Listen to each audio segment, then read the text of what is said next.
ഏവർക്കും ഉബുണ്ടു ജാലകത്തിന് മറ്റൊരു വീഡിയോയിലേക്ക് സ്വാഗതം. SSLC മോഡൽ പരീക്ഷയുമായി ബന്ധപ്പെട്ട തിയറി ചോദ്യങ്ങളിലെ ഒരു ചോദ്യം പരിശോധിക്കാം. ഇങ്ക്സ്കേപ്പിൽ വരച്ചൊരു ചിത്രത്തിലെ ഒരു പ്രത്യേക ഭാഗം മാത്രം എക്സ്പോർട്ട് ചെയ്യാൻ എക്സ്പോർട്ട് വിൻഡോയിലെ ഏത് ഓപ്ഷനാണ് ഉപയോഗിക്കേണ്ടതെന്നുള്ളതാണ്. ഇവിടെ option page, selection, image, document. നമുക്കറിയാം ഇങ്ക്സ്കേപ്പിൽ ഏതെങ്കിലും ഒരു ഒബ്ജക്റ്റ്, ഈ ഒരു ഒബ്ജക്റ്റിനെ മാത്രം എക്സ്പോർട്ട് ചെയ്യണമെങ്കിൽ നമുക്ക് നോക്കിയാൽ സെലക്ഷനിലേക്കാണ് അത് വരുന്നത്. അപ്പോൾ ആൻസറിലെ സെലക്ഷൻ എന്നുള്ളതാണ് ശരിയായിട്ടുള്ള ഉത്തരം. പേജ് ആണെങ്കിൽ ആ പേജ് മുഴുവനായിട്ടും എക്സ്പോർട്ട് ചെയ്യുന്നതിന് വേണ്ടിയിട്ടുള്ളതാണ്. നമുക്ക് അടുത്തൊരു ചോദ്യം പരിശോധിക്കാം. ഇവിടെ ഒരു മരച്ചില്ലയുടെ ചിത്രമാണ് നൽകിയിട്ടുള്ളത്.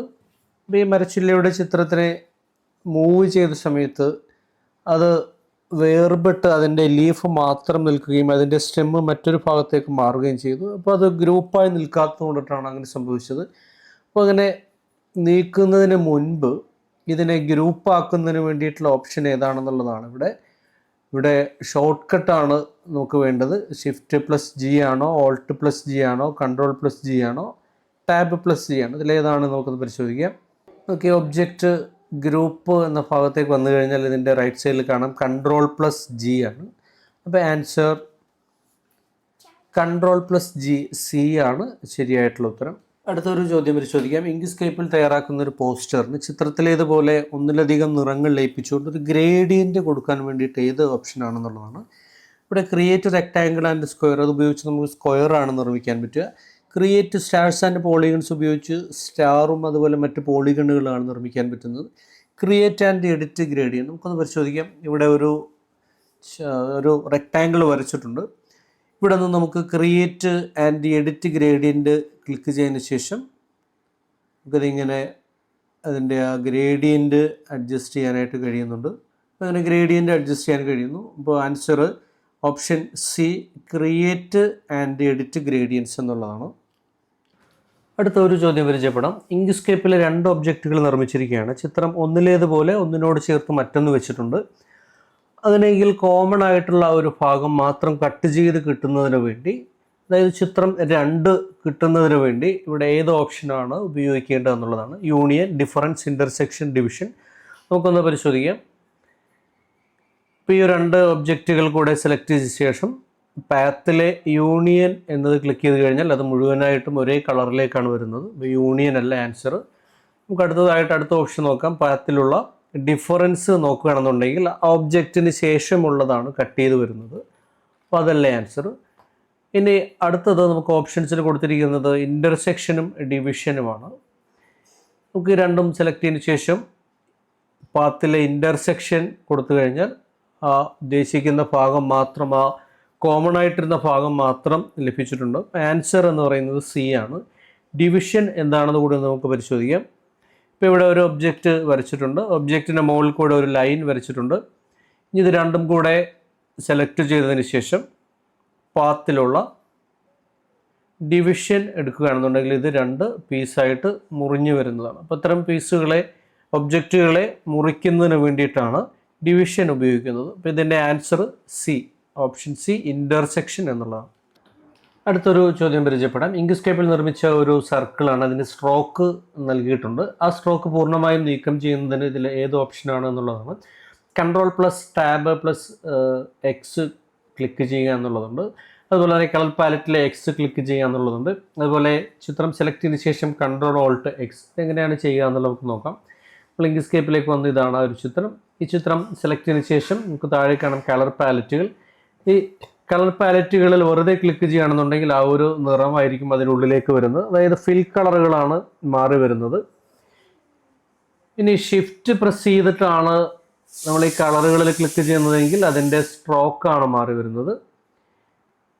നമുക്കതിൻ്റെ സ്ട്രോക്ക് ഒഴിവാക്കുന്നതിന് വേണ്ടി ഇതിൻ്റെ ലെഫ്റ്റ് സൈഡിൽ ഒരു ഇൻറ്റു മാർക്ക് കാണാം.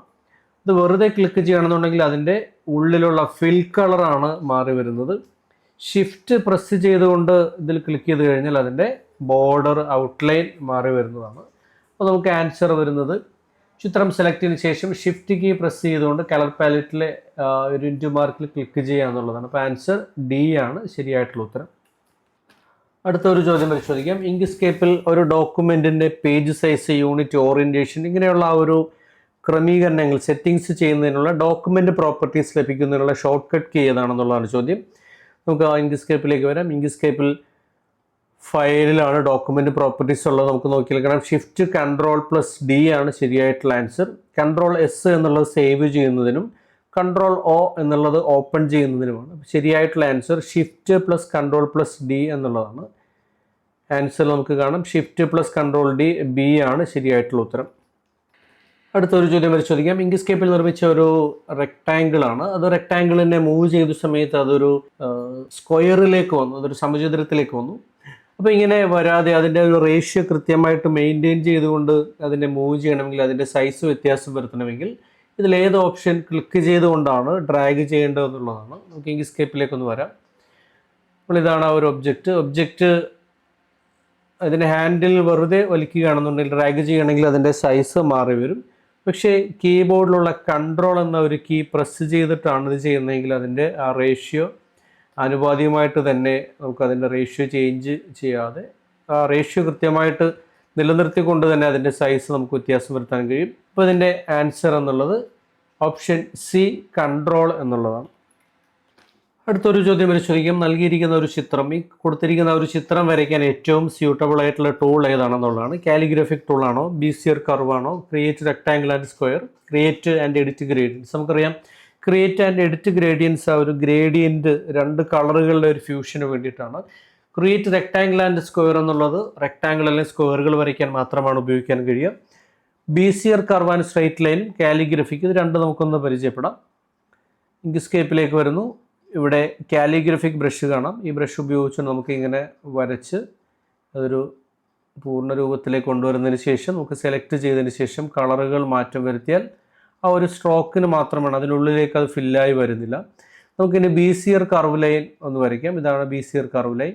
അങ്ങനെ ഒരു വരച്ചു. അതിനുശേഷം നമുക്ക് സെലക്ഷൻ ടൂൾ ഉപയോഗപ്പെടുത്തിക്കൊണ്ട് ഇതിനെ സെലക്ട് ചെയ്തതിന് ശേഷം കളർ ഫില്ല് ചെയ്താൽ അതിനുള്ളിൽ കളർ ഫില്ലായി വരുന്നത് കാണാം.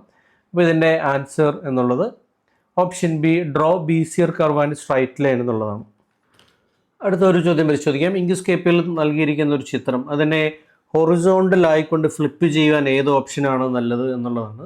ഇവിടെ ABCD 4 ഓപ്ഷൻസ് ലഭിച്ചിട്ടുണ്ട്. നമുക്ക് AB നോക്കിയാൽ കാണാം, അതിന് ആംഗിൾ അനുസരിച്ചിട്ടുള്ള ഒരു ഡയറക്ഷനാണ്. ആംഗിൾ അതിൽ B ഓപ്ഷൻ നോക്കിക്കഴിഞ്ഞാൽ ലെഫ്റ്റ് റൈറ്റ്, അതായത് ഹൊറിസോണ്ടൽ വേണ്ടിയിട്ടുള്ളതാണ്. D നോക്കിക്കഴിഞ്ഞാൽ വെർട്ടിക്കലാണ്. ഓപ്ഷൻ B ആണ് ശരിയായിട്ടുള്ള ഉത്തരം. അത് പരിശോധിച്ച് ഉറപ്പുവരുത്താം. ഇങ്ക്സ്കേപ്പിലേക്ക് വരുന്നു. നമ്മളിതിൽ ആദ്യം കാണുന്ന ഓപ്ഷൻ അത് ക്ലിക്ക് ചെയ്താൽ അത് 90 ഡിഗ്രി ഓപ്പോസിറ്റായി വരുന്നതാണ്. അതുപോലെ തന്നെ രണ്ടാമത്തേത് അതും 90 ഡിഗ്രി എന്നുള്ളതാണ്. ഇതാണ് ഹൊറിസോണ്ടൽ, അത് ഹൊറിസോണ്ടലായി ലെഫ്റ്റ് റൈറ്റ് മാത്രമായിട്ട് വരുന്നതാണ്. ഈ ഓപ്ഷനാണ് ക്ലിക്ക് ചെയ്യുന്നതെങ്കിൽ അത് വെർട്ടിക്കലായിട്ടാണ് ഫ്ലിപ്പ് ചെയ്യുന്നത്. അപ്പോൾ നമ്മുടെ ആൻസർ ഓപ്ഷൻ ബി ആണ് ശരിയായിട്ടുള്ള ഉത്തരം. അടുത്തൊരു ചോദ്യം പരിശോധിക്കാം. ചുവടെ നൽകിയിരിക്കുന്ന രീതിയിൽ ഇവിടെ ഒരു ടെക്സ്റ്റ് നൽകിയിട്ടുണ്ട്, മൈ സ്കൂൾ. അപ്പോൾ ഈ ഒരു ടെക്സ്റ്റിന് രണ്ട് തരത്തിലുള്ള കളറുകൾ കാണാം. അതിനുള്ളിലെ ഫിൽ കളറുണ്ട്, അതുപോലെ തന്നെ അതിൻ്റെ സ്ട്രോക്ക് ഉണ്ട്. ഈ രണ്ട് കളറുകളും എങ്ങനെ നൽകി എന്നുള്ളതാണ് ചോദ്യം. നമുക്കറിയാം ഇവിടെ കൺട്രോൾ കീ ഒന്നിനും തന്നെ ആവശ്യമില്ല, അതുകൊണ്ട് ഓപ്ഷൻ ഡിയും ഇയും മാറി വരുന്നു. ഇനി ഉള്ളത് 3 ഓപ്ഷൻസാണ്. ഈ ഓപ്ഷൻസിലെ ഷിഫ്റ്റ് കീ പ്രസ് ചെയ്തുകൊണ്ട് കളർ പാലറ്റിൽ യെല്ലോ കളർ ക്ലിക്ക് ചെയ്താൽ അതിൻ്റെ സ്ട്രോക്കിനാണ് വരിക. നമുക്കൊന്ന് ഇങ്ക്സ്കേപ്പിലേക്ക് തിരികെ വരാം. നമുക്ക് ഇതിൻ്റെ ഒരു കളർ കൊടുക്കണമെങ്കിൽ ഷിഫ്റ്റ് ഒന്നും പ്രസ് ചെയ്യാതെ ടെക്സ്റ്റ് സെലക്ട് ചെയ്തതിന് ശേഷം നമ്മൾ യെല്ലോ കളർ കൊടുക്കുകയാണെങ്കിൽ അത് യെല്ലോയിലേക്ക് വരുന്നു. അപ്പോൾ ഓപ്ഷൻസിലെ ഒന്നാമത്തേത് ശരിയാവുന്നു. കളർ പാലറ്റിൽ യെല്ലോ കളർ ക്ലിക്ക് ചെയ്യുന്ന സമയത്ത് ടെക്സ്റ്റ് വരുന്നു. അപ്പോൾ ഓപ്ഷൻ സി ഒന്ന് ശരിയാവുന്നു. ഇനി രണ്ടാമത്തേത് ഷിഫ്റ്റ് കീ പ്രസ് ചെയ്യുമ്പോൾ സ്ട്രോക്കിനാണ് വരുന്നത്. ഷിഫ്റ്റ് കീ പ്രസ് ചെയ്തുകൊണ്ട് യെല്ലോ കളർ ആണെങ്കിൽ അതിൻ്റെ സ്ട്രോക്കും യെല്ലോയാണ് വരുന്നത്. പക്ഷേ ഇവിടെ റെഡ് ആയതുകൊണ്ട് കളർ പാലറ്റിൽ റെഡിൽ ക്ലിക്ക് ചെയ്യുക എന്നുള്ളതാണ്. അപ്പോൾ ഓപ്ഷൻ ബിയും സിയുമാണ് ശരിയായിട്ടുള്ള ഉത്തരം. നമുക്കൊന്ന് പരിശോധിക്കാം. ഷിഫ്റ്റ് കീ പ്രസ് ചെയ്ത് പിടിച്ചുകൊണ്ട് റെഡിൽ ക്ലിക്ക് ചെയ്യുന്ന സമയത്ത് അതിൻ്റെ സ്ട്രോക്കിന് കളർ വരുന്നു. അപ്പോൾ വെറുതെ പ്രസ് ചെയ്യുകയാണെങ്കിൽ കളർ സെലക്ട് ചെയ്യുകയാണെന്നുണ്ടെങ്കിൽ, ഒന്നും ക്ലിക്ക് ചെയ്യാതെ കളർ സെലക്ട് ചെയ്യുകയാണെങ്കിൽ ഫിൽ കളറാണ് വരുന്നത്. ഷിഫ്റ്റ് കീ പ്രസ് ചെയ്തിട്ടാണ് എങ്കിൽ അതിൻ്റെ സ്ട്രോക്കാണ് വരുന്നത്. അതുപോലെ തന്നെ സ്ട്രോക്ക് ഒഴിവാക്കാനുള്ള മാർഗ്ഗം നമുക്കറിയാം. ഷിഫ്റ്റ് കീ പ്രസ് ചെയ്തിട്ട് ഈ ഒരു ഇൻഡുവിൽ ക്ലിക്ക് ചെയ്ത് കഴിഞ്ഞാൽ അതിൻ്റെ സ്ട്രോക്കാണ് പോവുക. ഇനി ഷിഫ്റ്റ് പ്രസ് ചെയ്യാതെ ഇൻറ്റു ക്ലിക്ക് ചെയ്താൽ അതിൻ്റെ ഉള്ളിലെ ഫിൽ കളറാണ് മാറി വരിക. അപ്പോൾ ഇതിൻ്റെ ഓപ്ഷൻ ബിയും സിയുമാണ് ശരിയായിട്ടുള്ള ഉത്തരം.